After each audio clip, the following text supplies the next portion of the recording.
নববিবাহিত দম্পতি নতুন বাসা নিয়েছে।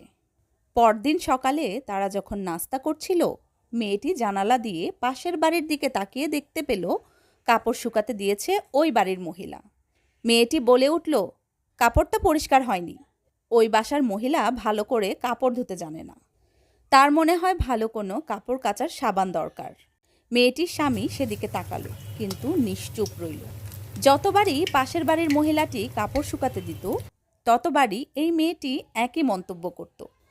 মাসখানেক পরে সেই বাড়িতে সুন্দর পরিষ্কার কাপড় শুকানোর জন্য ঝুলতে দেখে মেয়েটি অবাক হয়ে তার স্বামীকে বলল, দেখো, অবশেষে উনি শিখেছেন কিভাবে ঠিকভাবে কাপড় ধুতে হয়।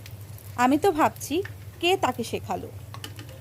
তখন স্বামী বলে উঠল, শোনো, আজ ভোরে আমি আমাদের জানালার কাচ পরিষ্কার করেছি।